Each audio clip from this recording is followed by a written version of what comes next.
दोस्तों नमस्कार। मौलाना रूमी की एक बहुत ही सुंदर बोध कथा है जिसके बारे में आज हम बात करेंगे। कथा इस प्रकार है। बहुत पुराने समय की बात है। एक आदमी के पास बहुत से पशु पक्षी थे। उसने सुना कि हजरत मूसा पशु पक्षियों की भाषा समझते हैं। वह मूसा के पास गया और बहुत जिद करने लगा कि उसे भी वह कला सीखनी है। हजरत मूसा ने पहले तो उसे मना किया, लेकिन बाद में उसको वह कला सिखा दी। तब से वह आदमी अपने पशु पक्षियों की बातचीत सुनने लगा, समझने लगा। एक दिन मुर्गे ने कुत्ते से कहा कि घोड़ा शीघ्र ही मर जाएगा। यह सुनकर उस व्यक्ति ने घोड़े को बेच दिया ताकि हानि से वह बच जाए। कुछ दिनों के बाद उसने उसी मुर्गे को कुत्ते से कहते हुए सुना कि खच्चर भी जल्दी ही मरने वाला है। मालिक ने खच्चर को भी बेच दिया। फिर मुर्गे ने कहा कि अब गुलाम की मृत्यु होने वाली है और मालिक ने गुलाम को भी वैसे ही बेच डाला। और वह बहुत खुश हुआ कि ज्ञान का इतना इतना फल प्राप्त हो रहा है। तब एक दिन उसने मुर्गे को कुत्ते से कहते हुए सुना कि यह आदमी खुद मर जाने वाला है। अब तो वह भय से कांपने लगा। दोस्तों, वह दौड़ता हुआ मूसा के पास पहुंचा और पूछा कि अब मैं क्या करूं। मूसा ने कहा, जाओ जाओ और अब अपने को भी बेच डालो। इस सुंदर बोध कथा में दोस्तों कुछ बातें निकल के आती हैं। पहली बात, उधार ज्ञान काम न आएगा, और अगर तुमने हट की तो उधार ज्ञान मिल जाएगा, जिससे अगर जिद की तो तुम बड़ा ज्ञान इकट्ठा कर लोगे। ज्ञान तभी सार्थक है जब तुमने उसे खोजा हो। ज्ञान पाए हुए का कोई मूल्य नहीं है जब तक कि तुमने उसे आविष्कृत न किया हो। ज्ञान कोई मंजिल नहीं है, ज्ञान यात्रा है। तुम्हें कोई मंजिल पर पहुंचा भी दे तो व्यर्थ होगा। यात्रा से गुजरना जरूरी है, क्योंकि उसी गुजरने में ही तुम्हारी और तुम्हारे जीवन की प्रौढ़ता है। जैसे छोटे बच्चे स्कूल में गणित करते हैं तो किताब उलटकर देख लेते हैं, जहां पीछे उत्तर लिखे हुए हैं। उत्तर तो मिल जाता है, इस उत्तर का करोगे क्या? उत्तर किसी भी काम नहीं आएगा, क्योंकि जब तक तुम गणित की विधि से न गुजरे तब तक उत्तर निर्मूल्य है। और बच्चे अक्सर धोखा देने की कोशिश करते हैं, क्योंकि उत्तर पता है, उस हिसाब से वे विधि जमा भी लेते हैं, लेकिन हमेशा पकड़ में आ जाएंगे, क्योंकि उनकी विधि भी भ्रांत होगी। उनकी विधि में बहुत सारी गलतियां, भूलें होंगी। वह विधि सम्यक नहीं हो सकती। उसका उत्तर से कोई संबंध न होगा, जबरदस्ती संबंध जोड़ा गया होगा। लेकिन जिसने यात्रा ही न की हो दोस्तों, वह मंजिल पर कैसे पहुंचेगा? वही धोखा हर आदमी देने की कोशिश कर रहा है। इसीलिए तुम सिद्धांत रट लेते हो, शास्त्र कंठस्थ कर लेते हो, लेकिन कुछ काम न पड़ेगा। तब तक तुम्हें भ्रांति भला बनी रहे, जब तक मौत तुम्हें नहीं झकझोर देती। जिंदगी में तुम सपने देखते रहो, मौत तुम्हारे सब सपनों को तोड़ देगी। जिंदगी में तुम कागज की नावें बनाकर बहाते रहो, मौत उन्हें डुबो देगी। और जिंदगी में तुम कितने ही महल बनाओ कल्पना के, मौत सभी को भूमिसात कर देगी। तो उधार ज्ञान कुछ काम ना आएगा। दूसरी बात, अगर ज्ञान उधार है तो तुम उसका करोगे भी क्या? उसे तुम उपयोग भी कैसे करोगे? विज्ञान की यही तो मुसीबत है। विज्ञान जहां आज खड़ा है और सारी पृथ्वी उस मुसीबत से परेशान है। वैज्ञानिकों ने बहुत कुछ खोज लिया है। वह खोज भी हठ योग जैसी है, जबरदस्ती की है। प्रकृति से हट किया, प्रकृति के रहस्यों को तोड़ डाला है। बहुत से सत्य हाथ में लग गए हैं, लेकिन सब खतरनाक मालूम होते हैं। अणुशक्ति हाथ में लग गई है, उससे हिरोशिमा और नागासाकी पैदा हुए हैं और किसी भी दिन पूरी पृथ्वी मृत्यु में डूब सकती है। हम सारा सामान इकट्ठे किए बैठे हैं और परमात्मा का हमें कोई पता ठिकाना न रहा, क्योंकि वह पता ठिकाना तो अपना पता ठिकाना हो तभी लगता है। जो खुद को ही भूल गया है वह परमात्मा को कैसे याद करेगा, उसे भी भूल ही जाएगा। और तुम लाख कोशिश करो परमात्मा को जानने की, जब तक तुमने स्वयं को ही नहीं जाना है तब तक पहला कदम ही नहीं उठेगा दोस्तों। और तीसरी बात ख्याल में रखना जरूरी है, वह यह है कि जितना ही तुम वस्तुओं में खो जाओगे, बाहर खो जाओगे, दूसरों की भाषा में खो जाओगे, उतना ही तुम्हें विस्मरण हो जाएगा कि तुम भी हो।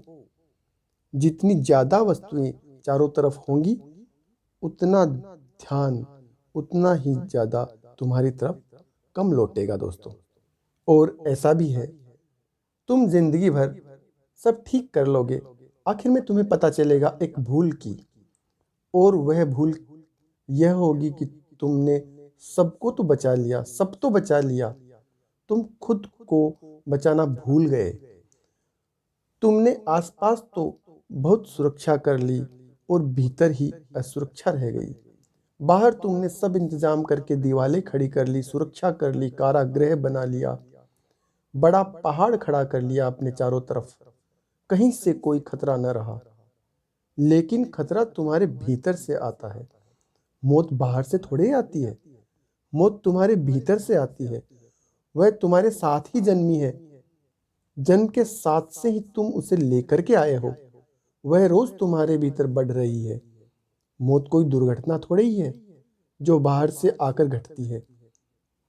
लेकिन हमने अपने को यही समझा रखा है, हम मन में यही सोचते हैं कि मौत कोई दुर्घटना है जो बाहर घटती है, बचा ले तो अपने को बचा ले। लेकिन नहीं, तुम नहीं बचा पाओगे, क्योंकि मौत भीतरी बढ़ाव है, वह तुम्हारे भीतर चल रही है, वह बड़ी हो रही है। जैसे तुम बड़े हो रहे हो, तुम बच्चे थे वह बच्ची थी, तुम जवान हुए वह जवान हुई, तुम बूढ़े हुए वह बूढ़ी हो गई। वह तुम्हारे साथ बड़ी हो रही है, वह तुम्हारे भीतर है। जब तक कि तुम अपने भीतर अमृत को न खोज लो, तब तक कोई भी ज्ञान काम नहीं आ सकता। हजरत मूसा इस पृथ्वी पर उन थोड़े से लोगों में से हैं जो ज्ञान को उपलब्ध हुए हैं। जो भी व्यक्ति ज्ञान को उपलब्ध हो जाता है, उसे प्रकृति की भाषा आ जाती है।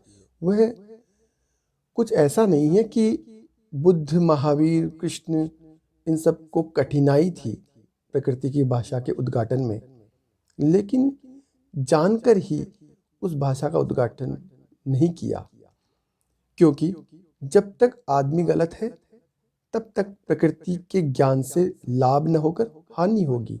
मूसा को पता तो था कि पशु पक्षियों की भाषा क्या होती है। पशु पक्षी यानी प्रकृति, शुद्ध प्रकृति, जहाँ आदमी की शिक्षा और संस्कार ने कोई विकार उत्पन्न नहीं किया है। वह भाषा तो मूसा को पता थी, लेकिन वे छिपाए रहे थे, उन्होंने कभी किसी को बताई न थी। इस आदमी ने बहुत हट की।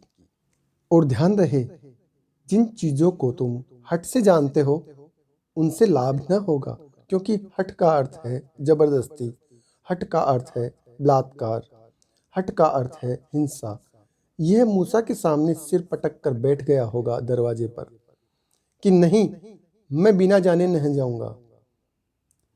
इसने अनशन ही कर दिया होगा उनके द्वार पर कि मैं सत्याग्रह करूंगा, मैं तो जानकर ही जाऊंगा। इससे बहुत परेशान किया होगा, इसने बहुत आग्रह किया होगा। और ध्यान रहे, सत्याग्रह जैसी कोई चीज नहीं होती दोस्तों, क्योंकि आग्रह सत्य की मृत्यु है। आग्रह का मतलब ही है कि अभी तुम सत्य को जानने को उत्सुक ही नहीं हो। सत्य को तो वही जानता है जो निराग्रही हो। जो आग्रह नहीं करता हो, जो कहता है परमात्मा की जो मर्जी होगी वह दे देगा, जो सत्य का प्रसाद की तरह प्रतीक्षा करता है, आग्रह नहीं करता है। यही तो फर्क है धर्म और विज्ञान का। विज्ञान आग्रही है, वह कहता है हम जानकर ही रहेंगे, वह हिंसात्मक है, आक्रामक है।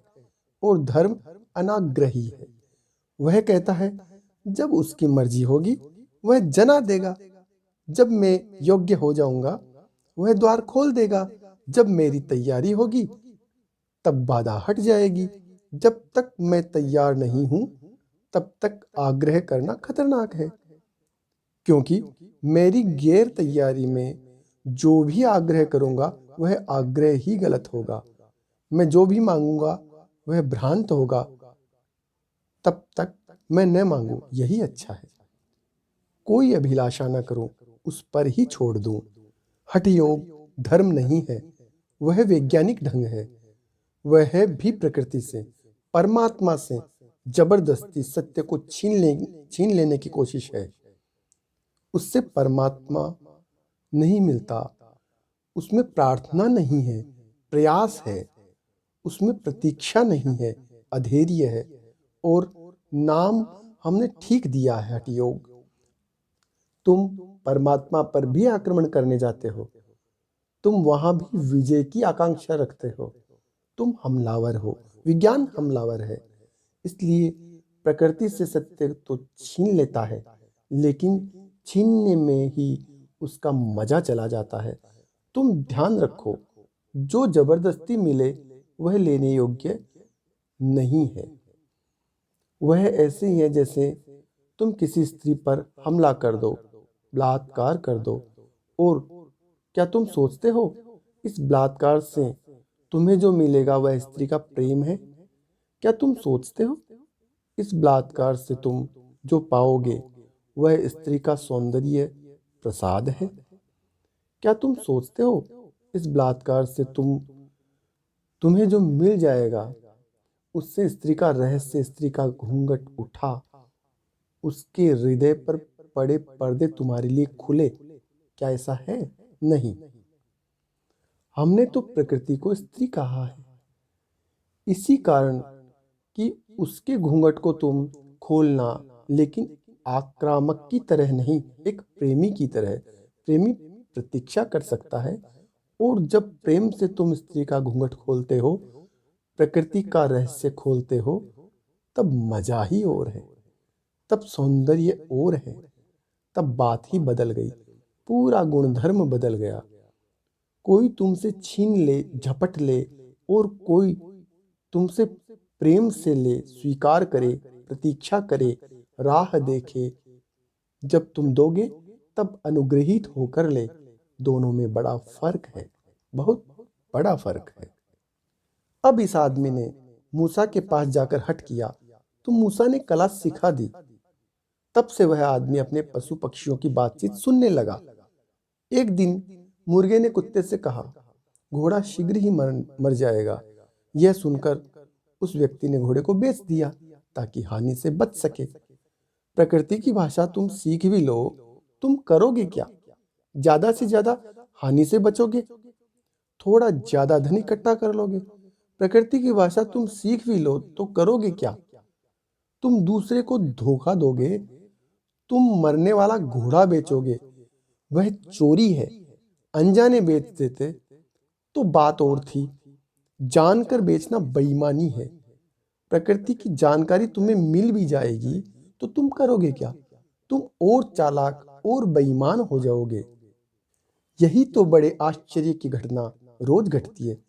तुम अशिक्षित आदमी को इतना बेईमान न पाओगे जितना शिक्षित आदमी को। शिक्षित आदमी बेईमान न हो तो समझना कि शिक्षा में कुछ कमी रह गई है। शिक्षित आदमी बेईमान हो ही जाएगा, क्योंकि सारी शिक्षा तुम क्या उपयोग करोगे? अपने आप को हानि से बचाओगे, दूसरे को हानि में डालोगे, और क्या करोगे? चालाकी, धोखा, यही तो है। और शिक्षित आदमी ज्यादा गणित में कुशल हो जाता है, हिसाब लगा पाता है, आगे पीछे देख पाता है, जो कि अशिक्षित नहीं देख पाता। अशिक्षित ज्यादातर क्षण में जीता है। बीते कल का बहुत हिसाब लगाना मुश्किल है, क्योंकि उतनी ही बड़ी संख्या उसके पास होती भी नहीं है। ज्यादा से ज्यादा 10 तक की उसकी गिनती होती है, जो अंगुलियों पर गिन लेता है। अफ्रीका में एक जाति है, छोटा सा कबीला है कांगो के किनारे, जिसकी गणित की संख्या में केवल 3 अंक है, 1, 2 और बहुत। बस 3 से ज्यादा संख्या नहीं है, 1, 2 और बहुत। जब पहली दफा उस कबीले की खोजबीन हुई तो लोग बड़े हैरान हुए कि तुमने इतने से काम कैसे चला लिया। 3 कुल संख्या, 1, 2 एंड मैनी। पर वह जाति रह रही है सदा से, और उस जाति के कुछ लक्षण है। वहां चोरी नहीं हुई आज तक, क्योंकि चोरी के लिए थोड़ा बड़ा गणित चाहिए। वह चोर नहीं है वहां, बेईमान नहीं है कोई, धोखेबाज नहीं है, किसी अदालत की कोई जरूरत नहीं पड़ी है वहां।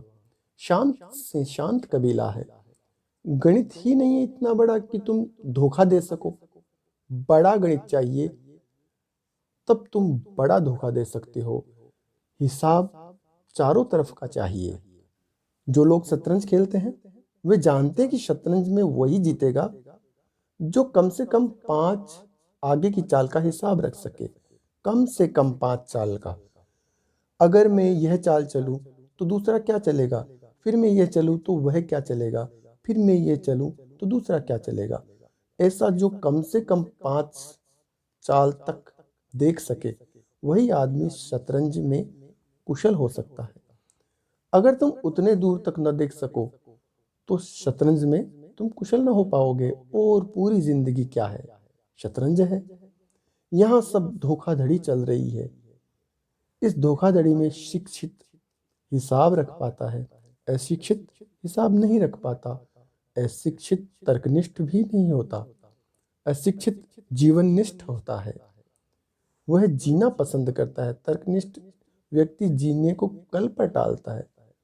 वह कहता है आज इंतजाम कर लूं, कल जीऊंगा। पहले जीने का इंतजाम तो हो जाए, सब साधन सुविधा तो जुटा लूं, फिर जीऊंगा। तुम्हारा लाभ दूसरे की हानि है। यही बात ख्याल में रखो कि तुम जिस चीज को लाभ समझ रहे हो, अगर उससे किसी की हानि होती है तो वह लाभ झूठा है। मौत के वक्त तुम बहुत मुश्किल में पड़ोगे। तुम कुछ ऐसी चीज खोजो जीवन में कि तुम्हारे लाभ से किसी को हानि ना होती हो, तो तुमने धर्म का सूत्र पकड़ लिया।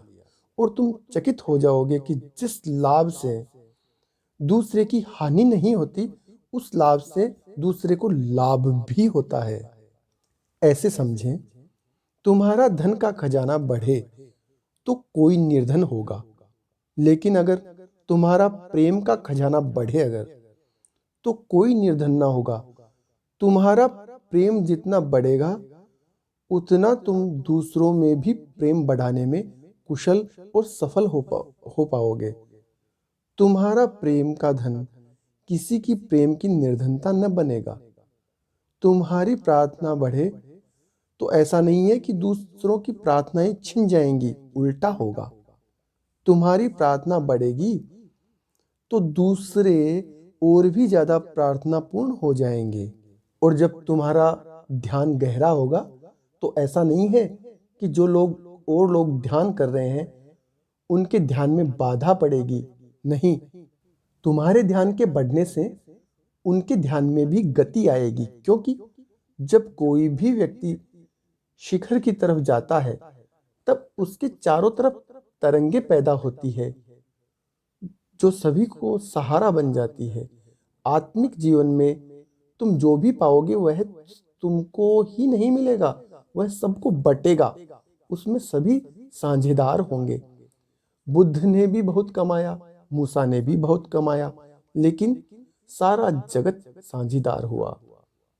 तुम भी कमा रहे हो, लेकिन बस वह सिर्फ तुम्हारे लिए। एक छोटी सी बात और याद आई है दोस्तों। बालसेम के घर एक फकीर मेहमान हुआ। उस फकीर की बहुत ख्याति थी, बड़ी ख्याति थी। दूर दूर तक लोग उसे बड़ा संत मानते थे। जब वह फकीर मेहमान हुआ तो बालसेम ने अपनी पत्नी से कहा कि this man is a thief. यह आदमी चोर है। पत्नी ने कहा, क्या कह रहे हो? यह आदमी एक महान संत है, चोर नहीं। बालसेम ने कहा, I tell you he is a thief. मैं निश्चित कहता हूं कि वह चोर है, because he wants heaven only for himself. क्योंकि वह स्वर्ग को सिर्फ अपने लिए चाहता है, वह चोर है। इसने कभी प्रार्थना बांटी नहीं। यह प्रार्थना को भी ऐसे रखता है जैसे लोग तिजोरी में धन रखते हैं। यह ध्यान को भी ऐसे समझता है जैसे वह उसकी संपत्ति है। यह चोर है। बुद्ध ने इस चोरी से बचने के लिए अपने भिक्षुओं को कहा है कि जब भी तुम प्रार्थना करो तो चाहे कभी प्रार्थना चूक भी जाओ, कोई हर्जा नहीं, लेकिन प्रार्थना के बाद उसे बांटना मत चूकना। प्रार्थना करना और उसके बाद अनिवार्य रूप से कहना कि इस प्रार्थना का जो भी फल है वह सारी पृथ्वी को, सारे प्राणी मात्र को उपलब्ध हो जाए। उसे अपने लिए मत बचाना, क्योंकि तुम्हारा बचाने का जो ख्याल है अगर अचेतन में रह गया तो प्रार्थना नष्ट हो गई। क्योंकि यह प्रार्थना कोई ऐसी संपदा नहीं है कि तुम अपने लिए कर सको। यह तिजोरी नहीं, यह खुला आकाश है। बुद्ध ने कहा, प्रार्थना न करो चलेगा, कोई बात नहीं, लेकिन प्रार्थना को बांटना मत भूलना, क्योंकि बंटने से ही प्रार्थना बढ़ती है। यह लाभ संसार का नहीं है, इससे दूसरे की हानि नहीं होती, इससे दूसरे को लाभ मिलता है। और बुद्ध ने कहा है, जितना तुम्हारा प्रार्थना और ध्यान का धन बढ़ता जाए, तुम पाओगे उतना ही धन भीतर बढ़ता जाता है। आध्यात्म बांटने से बढ़ता है, संसार बांटने से घटता है। इस संसार में तुम बांटोगे तो लूटोगे, उस संसार में तुम बांटोगे तो बढ़ोगे। यहाँ तुम्हारी हानि दूसरे का लाभ है, यहाँ तुम्हारा लाभ दूसरे की हानि है। उस संसार के नियम बिल्कुल भिन्न है। वहां तुम्हारा लाभ दूसरे का लाभ है, दूसरे का लाभ तुम्हारा लाभ है। वहां दूसरे की हानि तुम्हारी हानि है, वहां तुम्हारी हानि दूसरे की हानि है। वहां तुम में और दूसरे में अंतर नहीं है, वहां फासले समाप्त हो गए हैं। वहां हम दूसरे से मिले हुए हैं। जो मुझे घटता है वह दूसरे को घटता है, जो दूसरे को घटता है वह मुझ में घटता है। अब सोचो, इस आदमी को ख्याल क्यों नहीं आया, फुर्सत नहीं मिली, और यह चिंतित रहा कि और कितना लाभ इन जानवरों की भाषा से ले लिया जाए। यह भूल ही गया लाभ लेने की जल्दी में कि मैं भी मरूंगा और सब लाभ पड़ा रह जाएगा। तुम भी ऐसे ही भूल गए हो, और जब तुम्हें मृत्यु का ठीक से स्मरण न आए, तुम्हारे जीवन में धर्म का उदय न होगा। जब तक, हाँ, जो व्यक्ति मृत्यु को देख लेता है या समझ लेता है या जान लेता है, उसके बाद में ही धर्म का उदय हो सकता है। काश यह आदमी पूछ लेता कि उस मुर्गे से कि घोड़ा मर रहा है, वो मरेगा, खच्चर मरेगा, गुलाम मरेगा, मरने दे, तुम मुझे बता मैं कब मरूंगा। अगर तुम्हें पता चल जाए कि तुम कब मरोगे, क्या तुम वही आदमी रह सकोगे जो तुम अभी हो? पर पता चलाने की क्या जरूरत है? मरोगे यह निश्चित है। कौन सा दिन होगा इससे क्या फर्क पड़ता है, कौन सी तिथि होगी इससे क्या लेना देना। इस जीवन में एक बात ही तो निश्चित है कि मरोगे। मृत्यु के अतिरिक्त सब अनिश्चित है। निश्चित एक ही तथ्य है कि मृत्यु होगी। उस निश्चित तथ्य को सोचकर जीवन जीवन में ध्यान करो और जीवन को बनाओ। और लोग सोचते हैं कि मृत्यु के संबंध में सोचना जैसे रुग्ण चित्त का लक्षण है। सोचना ही क्यों? गलत बातें सोचना ही क्यों? मृत्यु गलत बात नहीं है, बड़े से बड़ा सत्य है। और उसी सत्य के पीछे चाबी छिपी है जीवन के अमृत की। और जब उस आदमी को पता चला कि अब वह भी मरने वाला है, तब वह भय से कांपने लगा और भागा हुआ मूसा के पास पहुंचा और पूछा कि अब मैं क्या करूं। मूसा ने कहा, जाओ जाओ जाओ और खुद को भी बेच दो। मूसा का व्यंग बड़ा गहरा है दोस्तों। और अपनी छाती में संभाल कर रख लेना कि जिस शरीर के लिए तुम सारी दौड़ धूप कर रहे हो, जिस धन के लिए सारा जीवन अपना समाप्त कर रहे हो, अमूल्य समय को नष्ट कर रहे हो, अवसर को खो रहे हो, जब मौत द्वार पर आ जाएगी तो तुम्हारा लाभ लाभ सिद्ध न होगा, तुम्हारा धन धन सिद्ध न होगा। तब कितना बैंक में बैलेंस है इसका कोई मूल्य न होगा। तब अचानक तुम्हारे सामने सारे जीवन का भ्रम टूट जाएगा।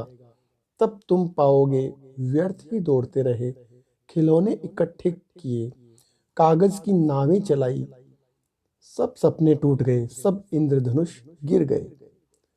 तब तुम अपने को दीनहीन पाओगे।